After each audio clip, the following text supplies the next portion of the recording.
I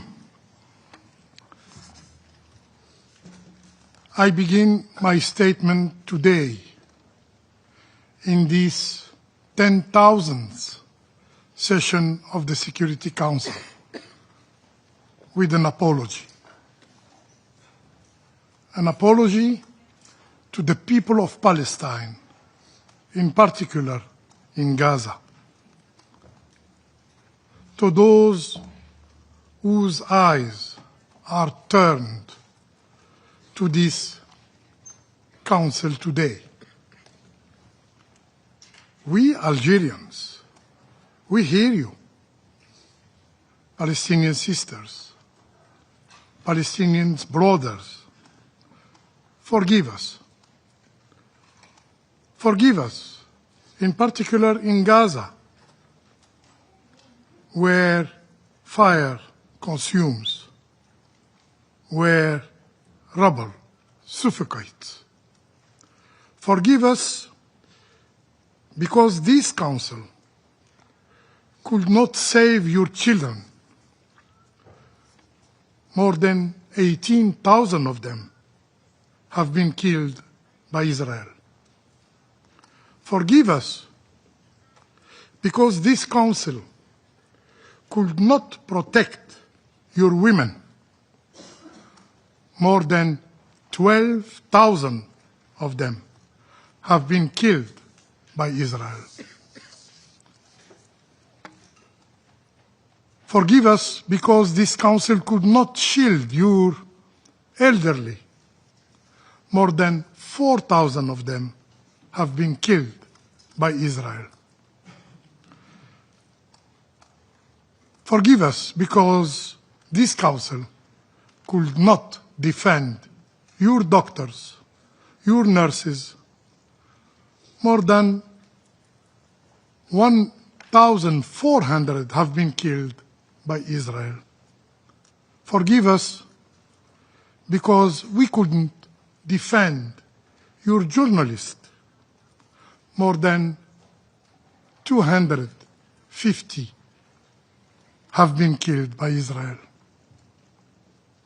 Forgive us because we couldn't protect your aid workers.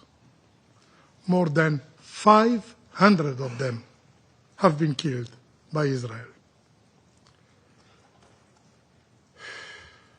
Forgive us because famine now spreads in Gaza, and this Council could not stop it, could not even act to denounce it, because this Council could not halt your forced displacement, and because aid, humanitarian aid, is turned into a weapon. And this Council, this very Council, could not break the siege of Gaza. Forgive us because the world speaks of rights, but deny them to you, Palestinians. Forgive us because our efforts, our sincere efforts, shattered against the wall of rejection. Despite these sincere efforts, this Security Council was not of any help for you. Why? Because Israel is shielded, because it is immune. Immune not by international law, but by the bias of this international system. Israel kills every day and nothing happens. Israel starves a people and nothing happens. Israel bombs hospitals, schools, shelters, and nothing happens. Israel attacks a mediator and steps on diplomacy, and nothing happened. And with every act, unpunished, humanity itself is diminished. Colleagues, history will not weigh our speeches. It will weigh our deeds. When Gaza burned, when children starved, when hospitals fell under the bomb, did we act? Yes. Yet know this. Today, 14 courageous members of this Security Council raise their voice. They have acted with conscience, echoing the calls of the international public opinion. Palestinian sisters, Palestinian brothers, be assured, we will not give up. This is not the last time this Council is acting, and the international community must shoulder its duty. President, again, this Council failed. Another scar of the conscience of humanity. Shame. Shame on helplessness. Shame in the face of genocide. Genocide unfolding before open eyes. And to those who still deny, read the report. Read the report of the Independent Commission of Inquiry. Its words are clear, and I quote, "The Commission concludes that the State of Israel bears responsibility for the failure to prevent genocide, the commission of genocide, and the failure to punish genocide against the Palestinians in the Gaza Strip." This Council has already failed twice in preventing genocide. Today, it appears we are on the verge of witnessing a third failure. And at this moment, there can be no ambiguity. Each of us must choose either to act to stop the genocide or to be counted among those who were complicit. Mr. President, Palestine has never been surrendered to empires or invaders.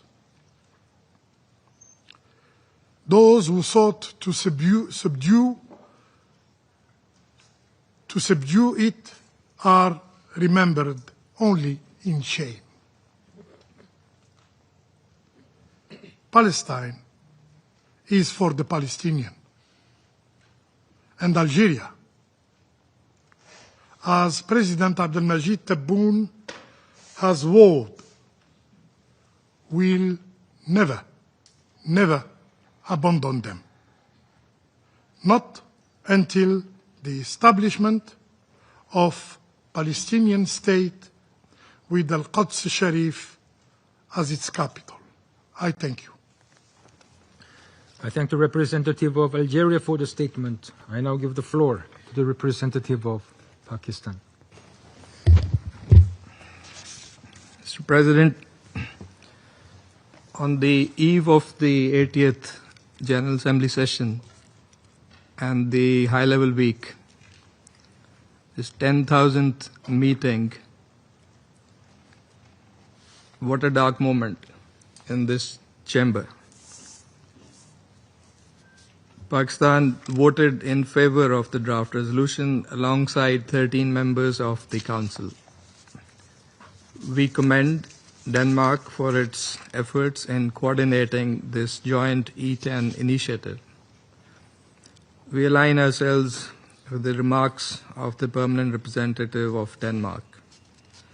President, Pakistan profoundly regrets that this Council was unable to adopt a draft resolution tabled by the 10 elected members, a resolution solely aimed at addressing the unfolding humanitarian crisis in Gaza.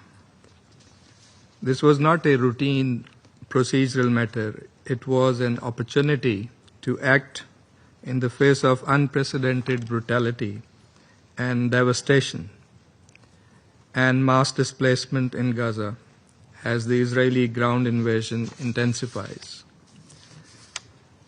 But let us be clear, it is not for lack of will or initiative. A clear majority of this Council has consistently demanded urgent action to stop the carnage in Gaza. And we have fulfilled our part of that responsibility. What prevented the Council from acting was the exercise of the veto. That carries a heavy responsibility. And that is where the apology must lie. In moments of such grave human suffering, preventing the Council from fulfilling its mandate risks being seen as enabling the continuation of that suffering. Those who have chosen this course must review their position. The people of Gaza are trapped between relentless bombardment and a suffocating blockade. Children are starving. Hospitals have collapsed. Families have no water, no medicine, no shelter. The occupation army has subjected Gaza City to its most punishing attacks in 2 years of war, sending thousands of residents fleeing under bombs and bullets amid fear that they might never return. This is not a tragedy unfolding in silence. It is happening before the eyes of the world, in plain sight, live on our screens, and the front pages of our newspapers. In that grim setting, today's failure sends a dangerous message that the lives of 2 million besieged Palestinians are deemed expendable and can be subordinated to political considerations. Every hour of obstruction deepens the wound and aggravates the suffering of the people of Gaza.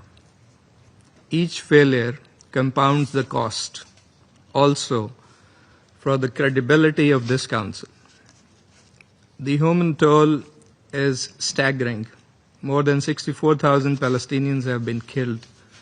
Famine has been officially declared in Gaza, with more than 400 deaths already caused by starvation. Infrastructure lies in ruins.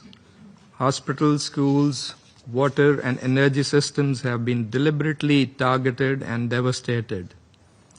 Aid workers, journalists, no one has been spared, and generations have been wiped out. Families endure unimaginable suffering, and yes, the safety of hostages is being compromised. Their cries may also be drowning out by the roars of the bombs, together with the hundreds of thousands of Palestinians. And while preventing any moves by this council, there have been assurances of action on ground, and those assurances have rung hollow, as the situation has only worsened, as we have seen. President, let me repeat, the majority of this council has acted responsibly. We have fulfilled our duty under the Charter. The shortcomings lie not with the council as a whole, but with the constraints imposed on it. Several grim realities underscore the urgency of action. First, famine. Already declared in Gaza City, famine threatens to spread across the Strip. Military escalation. Ignoring the calls for a ceasefire and having repeatedly undermined and sabotaged the negotiations, the Israeli onslaught on Gaza City is now claiming dozens of lives daily and could uproot 1 million people. And West Bank annexation plans. The expansion of illegal settlements in the West Bank, including the latest E1 plan, exposes the entrenched nature of the occupation and its true intentions, a death knell to the two-state solution. What a stark manifestation of settler colonialism in the 21st century.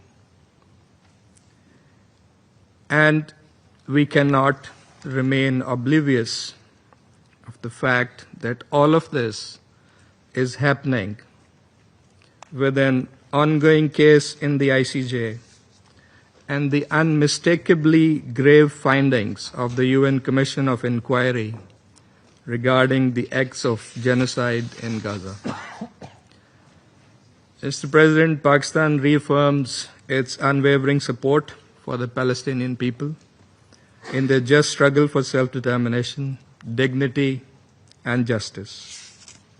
We reiterate the call for an immediate, unconditional, and permanent ceasefire and an end to all military operations, an immediate, unconditional end to starvation and the inhuman blockade, with full unimpeded access through multiple entry and distribution points for humanitarian aid at scale throughout the Gaza Strip, and a just, lasting, and peaceful settlement of the Palestinian question, with the establishment of a sovereign, contiguous Palestinian state on pre-1967 borders, with Al-Quds Al-Sharif as its capital, in accordance with the relevant UN resolutions and international legitimacy. Pakistan stands resolutely with the majority of this Council, and indeed with the majority of the UN membership, reflecting the expectations of the wider international community. We stand on the side of humanity and with justice and with international law. The world is watching. The cries of children should pierce our hearts. The anguish of mothers should shake our conscience. Palestine looks to this Council, and we cannot turn away. Regardless of circumstances, we will not remain idle. We will continue to act, to speak, and to uphold our responsibilities. This is our duty. To the brave and resilient people of Palestine, waging a just struggle against occupation for their inalienable right to self-determination and freedom. And there is no other choice. I thank you. Do you want to watch more videos like this one? If yes, subscribe to our channel and press the bell icon next to it. We have decided to bring videos on something nobody talks about: African politics, economy, and increasing power. Thanks for watching, and until the next video, stay tuned. Tell us what you think in the comment section. Like and share the video, and subscribe so that you don't miss any of our African videos. It's the best way to support us.